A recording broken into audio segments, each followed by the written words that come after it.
comenzar porque solamente me han dado un máximo de 25 minutos y voy a tratar de ser muy puntual y acotar mucho en esta exposición, pero que evidentemente en el curso lo vamos a ver de manera mucho más amplia y mucho más aterrizada a la realidad. El día de hoy la exposición se llama Mitos y Verdades en Planificación Urbana y de verdad me emociona mucho presentar esta exposición porque lo he elaborado en base a la experiencia profesional que he tenido como asistencia técnica que me ha tocado dar en diversas municipalidades del Perú. Entonces, estos mitos y verdades tienen que ver mucho con la planificación, pero también con el responsable de hacer lo que es la municipalidad. Entonces, antes de comenzar exactamente en lo que nos interesa, sí me gustaría acotar un par de cosas como antecedentes. Y lo que tenemos que estar muy claros para poder comenzar este curso es que hay un problema con el suelo. Y de eso tenemos que ser muy conscientes porque hay o se consume mucho más suelo que la cantidad de población que existe. Si ustedes han estado atentos, hace muy poco el INEI ha publicado la cantidad de habitantes que somos dentro del Perú. Somos un poco más de 34 millones. Hemos crecido muy poco en relación al último censo, que fue hace 10 años. Pero si hacemos una comparación de ese crecimiento de la población con la cantidad de suelo que se consume, lo que vemos es que en todas las ciudades del Perú se consume una cantidad enorme de suelo más que la cantidad de población que nosotros tenemos.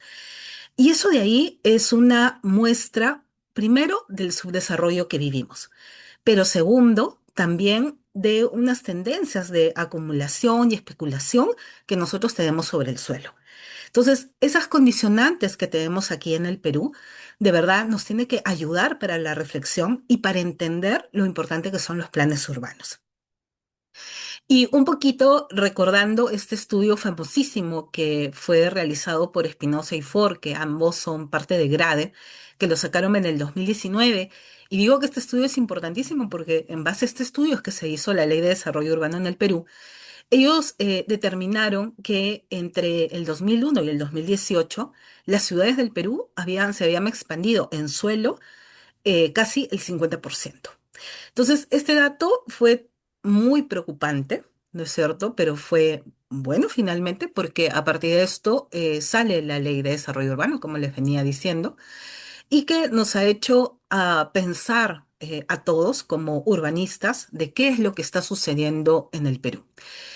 Este dato además es muy importante porque no todas las ciudades tienen crecimiento poblacional. Como vamos a ver en el curso, hay muchas ciudades que en los últimos años, en vez de crecer, han decrecido. Y hay otras ciudades, como las ciudades intermedias o las ciudades menores principalmente, que han tenido una tasa de crecimiento altísima, sobre todo en el interior del país, más que Lima. Pero los datos lo que nos dicen es que en el Perú, la ciudad que más ha crecido ha sido Tacna, porque se expandió en un 110% entre el 2001 y el 2018.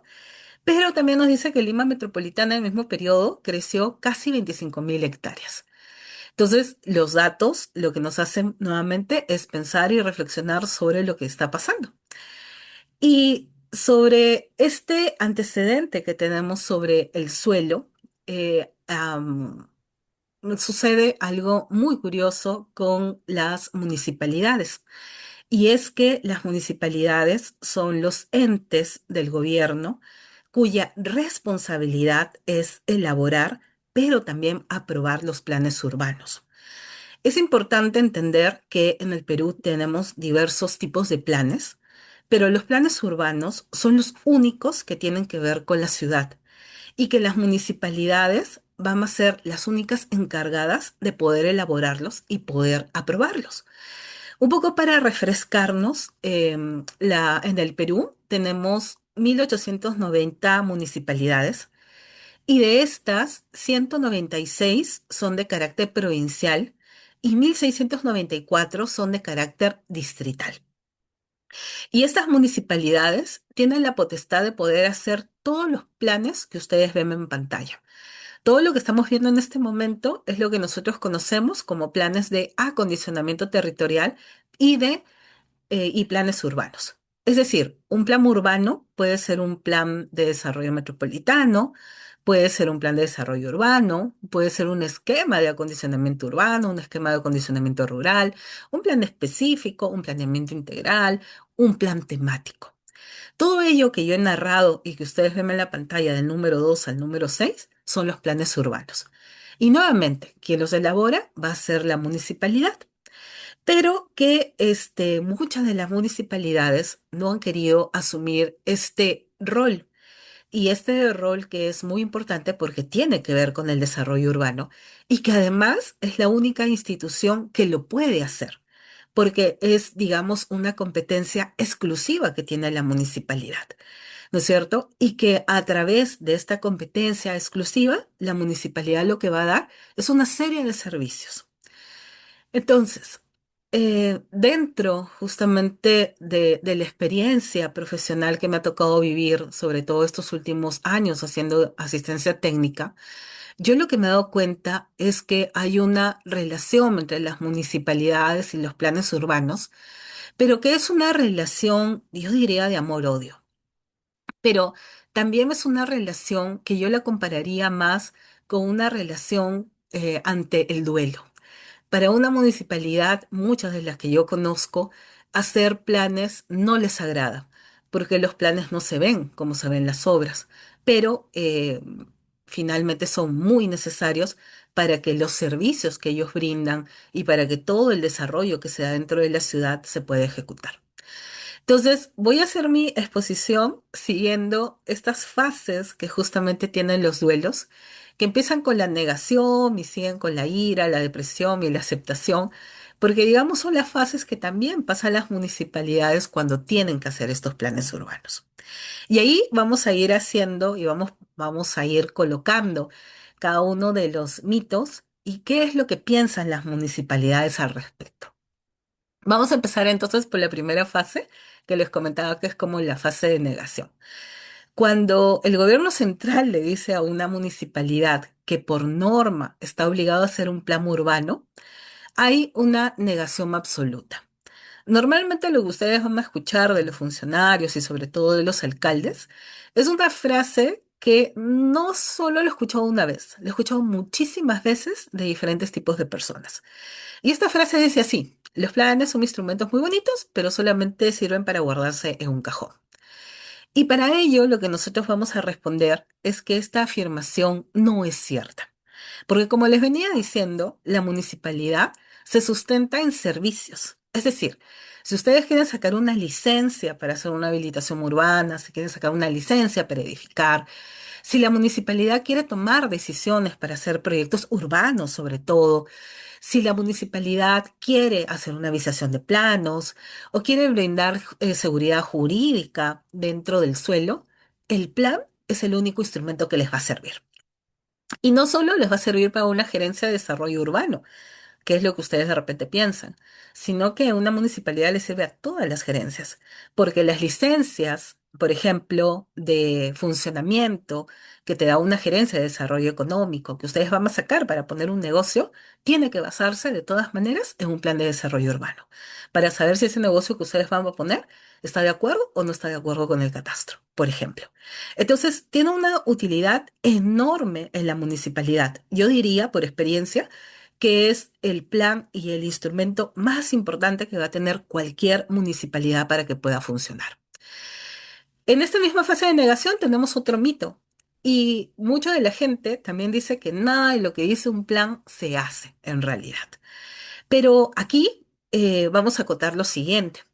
Y es que el plan o los planes urbanos tienen muchas fases. Tienen 6 fases que están reguladas por ley y que el plan no solamente llega hasta la fase de elaboración o la fase de aprobación con ordenanza municipal, sino que en realidad el plan se tiene que implementar, pero el plan también se tiene que hacer un seguimiento y se tiene que hacer una evaluación de los planes.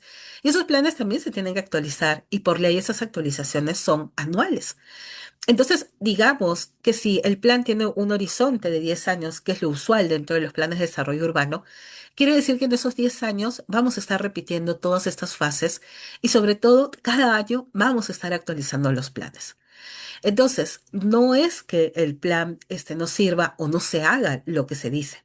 Y como les venía diciendo, si ustedes entran a la plataforma de cualquier municipalidad, siempre van a encontrar estos servicios que están vinculados a toda clase de licencias. Hay municipalidades que, por ejemplo, brindan hasta 50 servicios diferentes ligados, por ejemplo, a licencias de habilitaciones modalidad A, B, C, D, o licencias de edificaciones modalidad B, C, D, o licencias para vivienda social, o cosas por el estilo.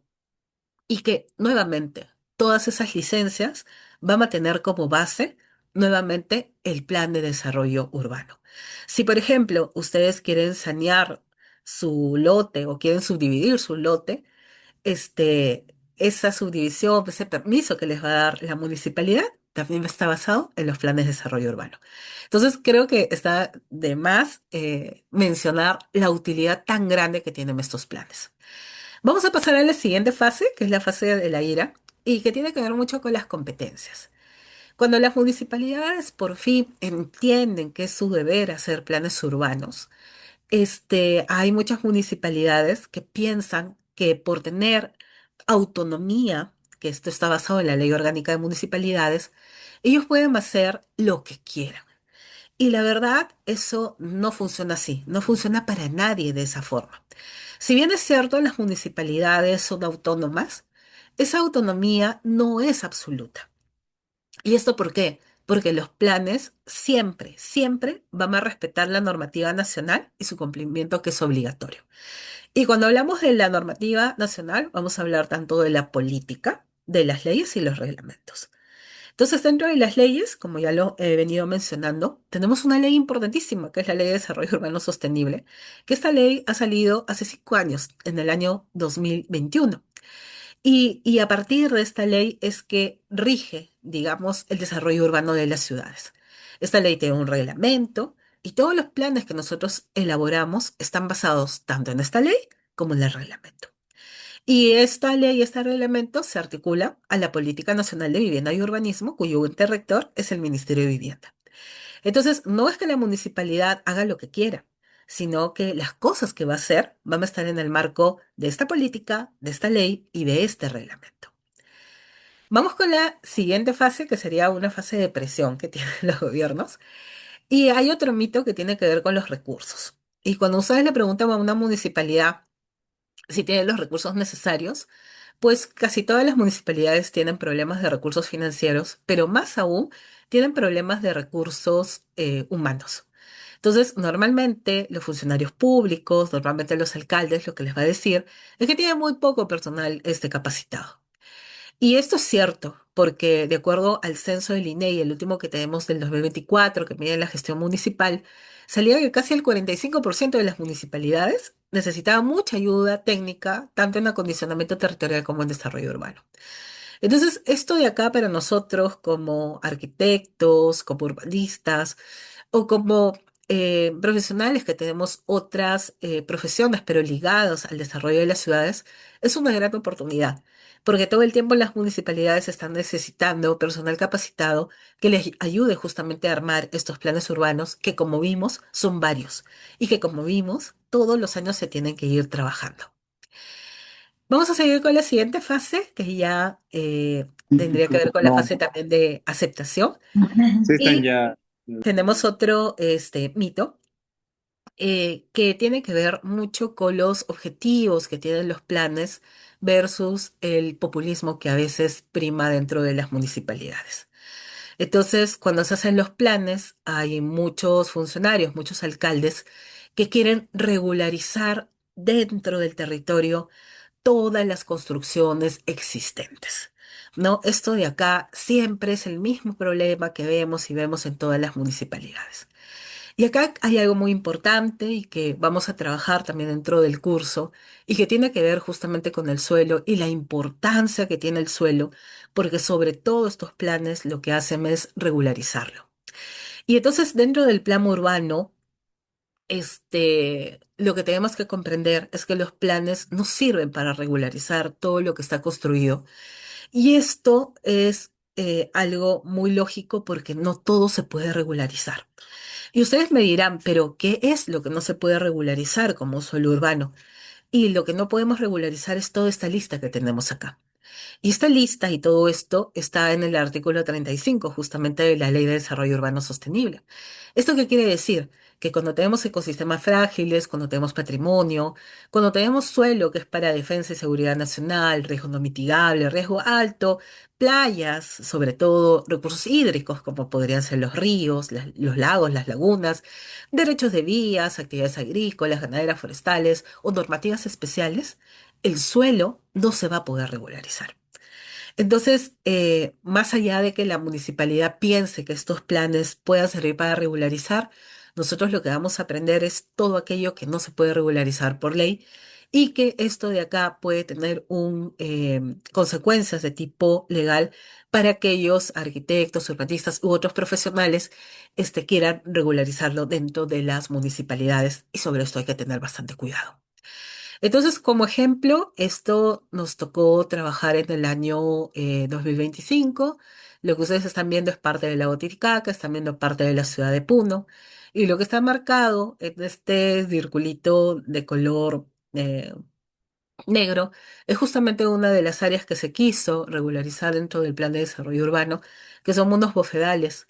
Y esos bofedales son importantísimos porque ustedes saben que sobre todo en ciudades altoandinas, que no tienen glaciares, como el caso de Puno, los bofedales o en los bofedales nacen o es la cuenca alta de muchos de los ríos, ¿no es cierto? Y este era un río importante que abastece el lago Titicaca.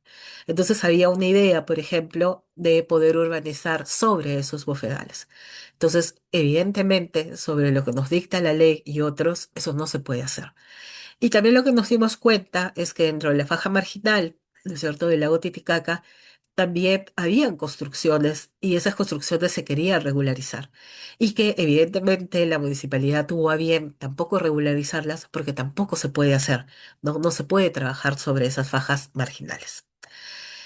Hay otro mito que me parece muy interesante y es que muchos de los funcionarios públicos y de los alcaldes y sobre todo de otros colegas tratan al suelo como si fuera un bien ilimitado. Y entonces surge siempre esta necesidad de estar lotizando y lotizando y lotizando, y sobre todo sobre el suelo agrícola, que es el bien mucho más preciado que nosotros tenemos.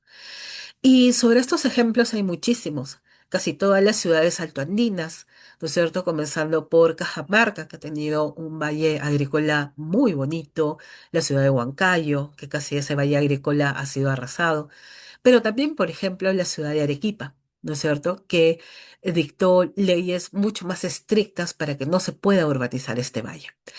Y es que también lo que vamos a aprender es que debemos tener muchísimo cuidado y sobre todo con suelo que cumple funciones agrícolas.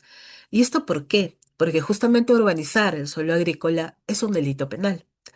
Entonces, si dentro de nuestro plan la idea es urbanizar este suelo, porque hemos visto un par de construcciones, o tal vez pasar o transformar el suelo en suelo urbanizable sin mayor justificación y sustento, lo que nosotros podríamos estar incidiendo es en un delito penal.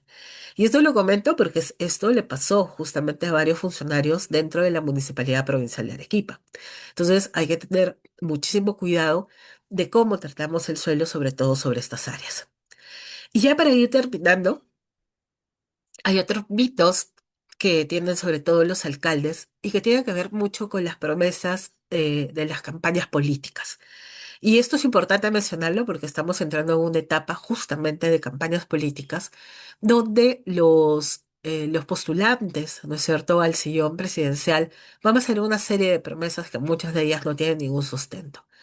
Entonces, pero para quien sale ganador, ¿no es cierto?, como alcalde, pesa muchísimo, muchísimo esas promesas que han hecho a los electores y se van a dar cuenta que muchas de esas promesas van contra los marcos legales y que además esas promesas, como estábamos viendo en el caso anterior, podrían desencadenar en una denuncia de tipo penal. Entonces, uno de los principales problemas que siempre hemos estado viendo tiene que ver justamente con la gestión de riesgos de desastres. Este es un caso que nos tocó ver justamente en Piura entre el año 2024 y 2025, y es que Piura justamente es una ciudad que tiene muchos problemas de inundación. Y esos problemas de inundación, donde hay edificaciones, así como estamos viendo en las fotografías, lo que nos produce o lo que nos da es un riesgo altísimo, ¿no es cierto?, para las personas que viven ahí. Entonces, como nosotros hemos estado viendo dentro de la ley, no se puede urbanizar, no se puede declarar como suelo urbano estas zonas que tienen estos problemas. Y sobre todo, es responsabilidad dentro de los planes poder diseñar medidas que sirvan para mitigar. Es decir, si tenemos este problema de inundación, ¿cuáles son las medidas o actividades que deberíamos hacer desde la municipalidad en el marco de los planes para que esto pueda reducir? Y esto es algo que también seguramente ustedes han visto con mucha frecuencia, sobre todo en casi todas las ciudades de la costa del Perú que tienen suelos eriazos, como es el caso de Lima, porque Lima todo el alrededor, que era de estos valles agrícolas, tanto del Chilló, del río Rímac, del Lurín, estaba llenos de este suelo eriazo, y el suelo eriazo se reconoce porque tiene o exceso o falta de agua. En el caso de Lima era falta de agua, por eso tenemos esos grandes, o teníamos esos grandes arenales alrededor, y que si ustedes van sobre todo sobre Lima Este, sobre la zona de San Juan del Lurigancho, van a ver justamente el paisaje urbano de esta forma, pero que sin embargo hay una gran venta de lotes ilegales, obviamente, sobre estas zonas, donde hay un gran y enorme riesgo de flujo de detritos. Y sobre todo sabemos, y los especialistas en riesgo lo saben, que si hubiese un sismo fuerte, como tal vez hubo hace muy poco en Venezuela, todas estas construcciones que están acá correrían seguramente el mismo fin. Entonces, esto de acá es algo frecuente, es algo que vamos a ver dentro de los planes, pero lo que es importante también es poder discriminar hasta dónde llegan los derechos, ¿no es cierto?, de la gente que vive ahí, que han tenido que ver los procesos de saneamiento físico legal y qué es lo que nosotros podemos hacer desde la planificación. Y yo creo que eso va a ser uno de los temas más importantes y de mayor debate que van a tener los planes urbanos.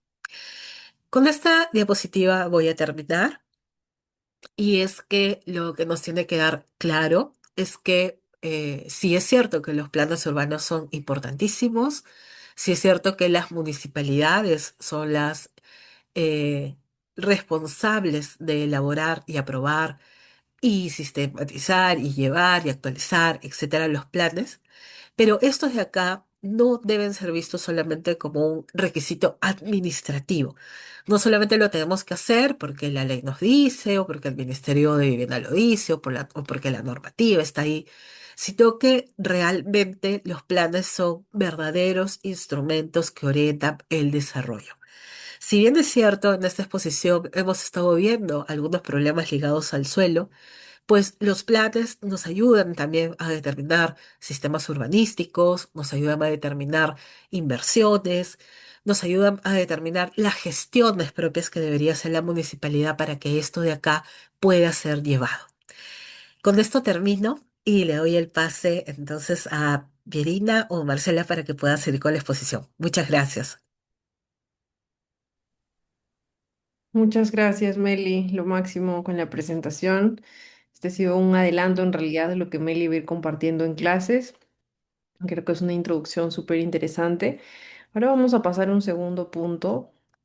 Ya les comparto pantalla. Ahí se ve. Les vamos a compartir ahora los módulos y las sesiones que se van a tratar en el curso de planificación urbana y territorial.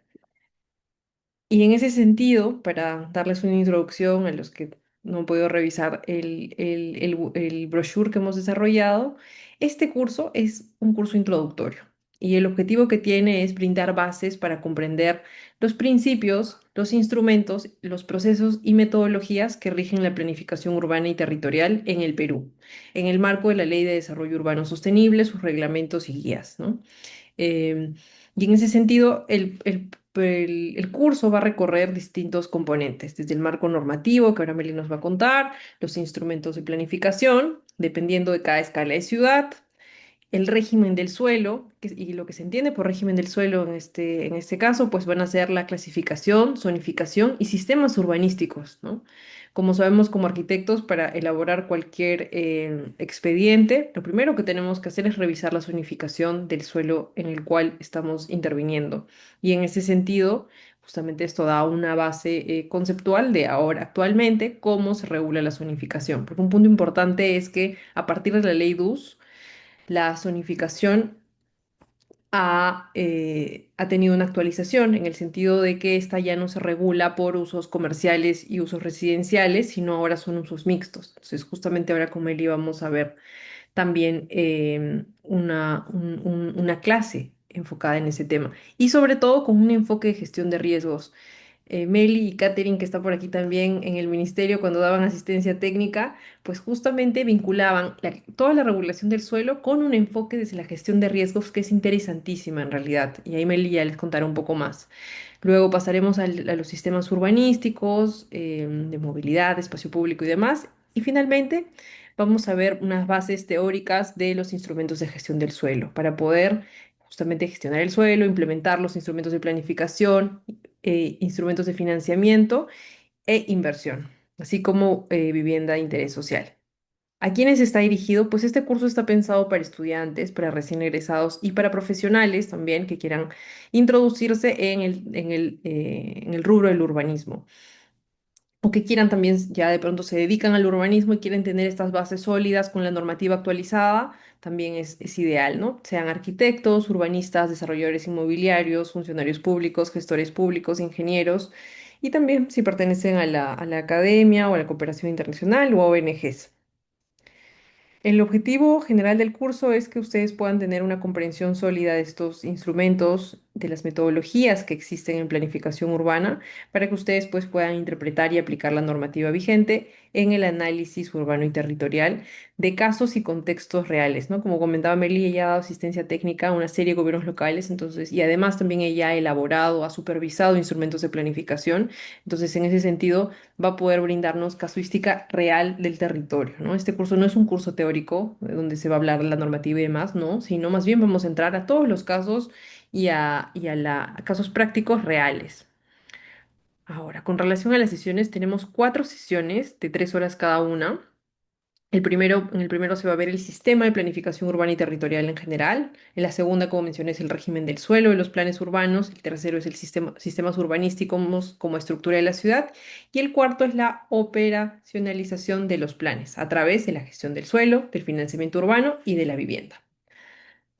Así que sin más, ahí también le doy el pase a Meli para que pueda contarnos y puedan escuchar ustedes de primera mano, pues, cómo van a estar estructuradas estas sesiones y qué contenidos van a tener. Perdón. Gracias, Marce, por el pase. Miren, esta sesión primera que se va a tener es una sesión introductoria porque lo primero que vamos a tener que conocer es la normativa. Pero la normativa, la única manera de poder conocerla bien es practicándola. Y aquí lo que yo quisiera resaltar son dos cosas, ¿no? Primero, ustedes se dan cuenta que la normativa que tenemos es una normativa bastante joven. Antes del 2021, en el Perú no existía ninguna ley de desarrollo urbano, menos de desarrollo urbano sostenible. Entonces, la normativa y la ley la tenemos implementándola en los últimos 5 años. Somos un país o de los últimos países que hemos podido implementar este tipo de normas, pero que sin embargo esta ley de desarrollo urbano ha sido reconocido y ha sido, digamos, premiado en otros países, en otras ciudades, porque tiene una visión bastante innovadora del desarrollo urbano. Y porque, bueno, ayuda, ¿no? Tiene la finalidad para que las ciudades sí se puedan desarrollar. Entonces, importantísimo poder conocer esta normativa, importante poder conocer todos los planes en la diapositiva que yo les mostré, que decíamos, miren, tenemos planes de desarrollo metropolitano, planes de desarrollo urbano. Bueno, entonces se preguntarán, pero ¿cuál es la diferencia? ¿Cuándo tengo que aplicar cada uno de ellos? Eso es lo que vamos a aprender en este módulo. ¿No? Cuando hago un plan de desarrollo metropolitano, cuando me toca hacer un plan de desarrollo urbano, en qué casos tengo que hacer planes específicos, etcétera, ¿no?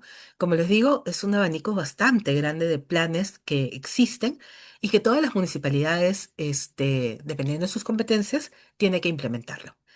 Igual las fases y un punto importante de cómo los planes están pensados desde un enfoque de participación ciudadana efectiva. ¿Esto qué quiere decir? Que la población interviene en la elaboración de los planes. Y no solamente interviene, sino que por ley es necesario que los especialistas que elaboran el plan puedan elaborar talleres, pero también mesas de trabajo con la población y que den certeza de que esos talleres y mesas se han dado y que se ha recogido las motivaciones, preocupaciones y problemáticas que tiene la población y que todo ello se ha incorporado dentro de los planes. Entonces, este enfoque sobre la participación ciudadana también es muy importante y además porque es un tema bastante rígido en la elaboración de los planes. Entonces, todo ello es lo que vamos a comprender y aprender en esta parte introductoria.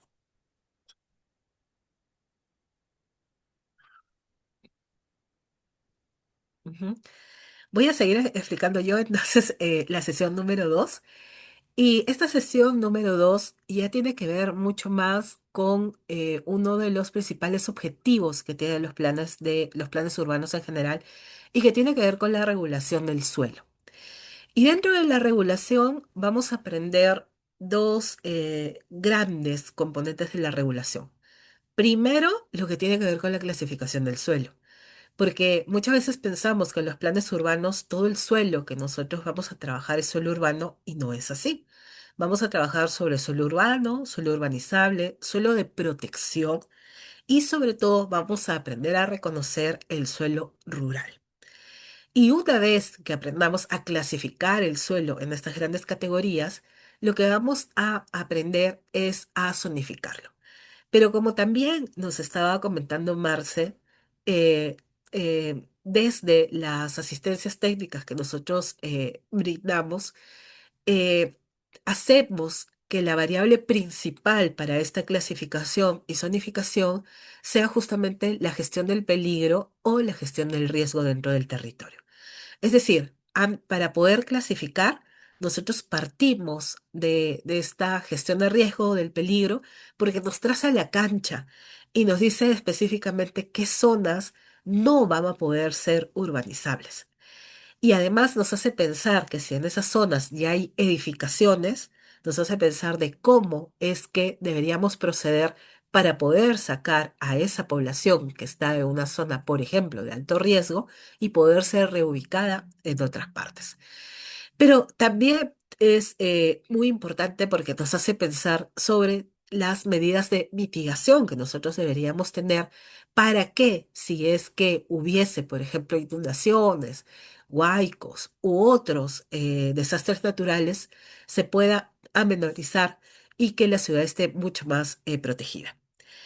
Dentro también de este módulo, lo que se va a ver son los parámetros urbanísticos y edificatorios, y esto es importantísimo poder comprenderlo, porque así no nos dediquemos al urbanismo, sí es muy importante para todo arquitecto entender cómo funcionan los parámetros urbanos y edificatorios, porque digamos que son las bases para el diseño. Porque los parámetros lo que me va a decir a mí es qué altura puede tener tu edificación, si necesita o no necesita retiros, si es que necesita o no necesita estacionamientos, cuál es el lote mínimo en el cual yo puedo construir, cuál es el área libre, cuál es el área construida, etcétera. Entonces, tiene, y como ustedes se dan cuenta desde el plan, tiene mucha resonancia en el diseño arquitectónico. Y lo que vamos a hacer aquí en esta sesión, vamos a hacer prácticas sobre casos que nosotros hemos visto de clasificación del suelo y zonificación para que ustedes vean cómo se hace en la práctica. Y para ello vamos a seleccionar varias ciudades del Perú para que evidentemente no toda la práctica sea sobre Lima Metropolitana, sino sobre otras ciudades que son importantes y que tienen diferentes tamaños y que tienen diferentes casuísticas dentro del territorio peruano. Vamos con la sesión número 3. Esta sesión 3, lo que vamos a aprender es sobre los sistemas urbanísticos, como la estructura que tiene toda ciudad. Y esto es interesantísimo y es muy importante porque el sistema urbanístico nos dice cómo es que va a estar armado, sobre todo el equipamiento y la infraestructura dentro de la ciudad. De estos sistemas vamos a ver con mayor ahínco lo que tiene que ver con espacios públicos. ¿Y esto por qué? Porque las municipalidades, específicamente los planes urbanos, son los únicos instrumentos que trabajan sobre los espacios públicos. Si bien es cierto, hay una ley de espacio público, que también la vamos a ver en el marco de esta sesión, es muy importante poder reconocer los espacios que están vinculados, porque son los únicos espacios dentro de la ciudad que no pueden cambiar su zonificación. Es decir, dentro de las reglas de juego está permitido hacer cambios de zonificación siempre y cuando sea justificado, pero para lo que son espacios públicos, como parques, como plazas, como malecones, como vías, son los únicos que no pueden cambiar. O sea, yo no puedo cambiar un parque por un, no sé, un conjunto multifamiliar o cambiar un parque por una escuela porque no está permitido dentro de las normas.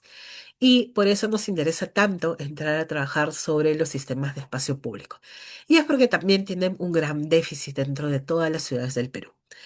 Igualmente, vamos a trabajar sobre sistemas de infraestructura y servicios básicos como es agua potable, como es desagüe, energía eléctrica, sistema de movilidad urbana sostenible, sobre todo para saber la jerarquía, la clasificación y la sección que tienen las vías y cómo esto de acá también incide sobre, digamos, la zonificación y cómo incide sobre el desarrollo de las ciudades. Veremos también los sistemas de centralidades, pensando en los modelos de ciudades mucho más compactas, y finalmente otros tipos de sistemas urbanísticos, por ejemplo, como es el patrimonio, específicamente para ciudades que tienen centros históricos o áreas arqueológicas, ¿no? Dentro de la estructura urbana. Y dentro de la práctica veremos varios ejemplos del desarrollo de estos sistemas urbanísticos. Y vamos a la última sección, que es la sección número 4. Y esta sección es súper interesante porque veremos también cómo funcionan los planes específicos y planes temáticos. Por ejemplo, dentro de estos planes específicos vamos a ver planes que están pensados sobre el centro histórico o u otro tipo de planes específicos, también los problemas que han tenido los planes específicos, sobre todo dentro de ciudades como Lima. Eh, Igual los programas de inversiones, cómo funcionan desde un plan de desarrollo urbano, cómo el plan de inversiones debería entrar a la programación multianual que tienen las municipalidades, cómo gestionamos nosotros el financiamiento urbano, pero también cómo funcionan los programas de vivienda impulsados desde el Estado, porque ustedes sabrán que el Estado tiene varios tipos de programas, pero también varios bonos que da porque impulsa justamente la vivienda formal. Y finalmente, un panorama general del tema de fiscalización, infracciones y sanciones que deberían dar las municipalidades para que los planes se puedan cumplir. Y entonces, en el marco de este panorama general de fiscalizaciones, seguramente veremos temas relacionados a derechos de vía. Por ejemplo, ustedes recordarán que hace algunos meses el alcalde de la municipalidad de Ate, en el derecho de vía que existía sobre esta vía importante que atravesaba el distrito, hizo una demolición de una serie de edificaciones. Entonces, eso de ahí está en el marco, por ejemplo, de la fiscalización que hacen las municipalidades tomando como base los planes de desarrollo urbano. Y bueno, y dentro de la práctica que vamos a tener dentro de esta sesión, seguramente vamos a hacer la revisión de varios programas de inversiones metropolitanas y urbanas para que ustedes se puedan familiarizar, para que vean cómo funcionan y cómo se tienen que dar. Y yo creo que con esto terminamos la sesión, Farce. Muchas gracias, Meli. Buenísimo. Sí, yo solo quisiera para complementar lo que mencionaba Meli, es que recordemos que un plan de los instrumentos más importantes que nos brinda, por un lado es la zonificación, por otro lado es el sistema vial metropolitano, que justamente Bueno, la zonificación la vamos a ver en este capítulo. En la sesión 3 vamos a ver en el capítulo de movilidad cómo se define justamente el sistema vial metropolitano, que es todas las secciones viales que componen una ciudad o un centro poblado a nivel regulatorio, así como la zonificación, también las vías tienen su componente regulatorio, que claro, cuando cualquier persona, cualquier propietario quiere que donde no existe actualmente ninguna edificación, ninguna urbanización, quiere urbanizarla, pues lo primero que tiene que revisar son esos dos componentes regulatorios, el sistema vial y la zonificación. De pronto, si tiene una vía que atraviesa su predio, pues ese ya es el derecho vial que está adscrito a la municipalidad o al provincial o distrital para la ejecución de esos proyectos. Y del mismo modo, la municipalidad, si quiere hacer una vía, tiene que seguir los lineamientos de su sección normativa. No es que pueda innovar y hacer una vía de 10 carriles o de un carril si es que esto ya está determinado en la infraestructura vial. Y finalmente en la sección 4 veremos el programa de inversiones, que justamente es todo plan termina con una programa o cartera de inversiones, que es una lista donde se definen a partir de todos los análisis que han hecho los especialistas en estos sistemas, es una lista de los proyectos prioritarios que se han definido, ¿no? Dependiendo, o sea, se parece un análisis, una metodología para poder determinarlos y se puede determinar, pues, que es prioritario construir esta vía, este puente para conectar o este colegio y así sucesivamente, este espacio público, porque va a beneficiar a toda esta zona. Y justamente los gobiernos locales, cuando después entra un nuevo alcalde, esta es la hoja de ruta que tiene que seguir. Es este plan, este documento normativo, regulatorio que tiene que seguir para que y en realidad esto es algo que todavía falta difundir muchísimo y que justamente para eso es que estamos haciendo estos cursos, es para que tanto la ciudadanía como también los funcionarios públicos sepan que esa es la hoja de ruta y por eso es que son importantes los instrumentos de planificación, elaborarlos e implementarlos para que no queden solo en el papel, sino terminen impactando en la ciudad. Eso me parece muy importante porque esto es lo lindo del curso que hemos ido diseñando con Meli, ¿no? De poder ver todos esos componentes y que pues se pueda ver cómo esto impacta en las ciudades y los territorios.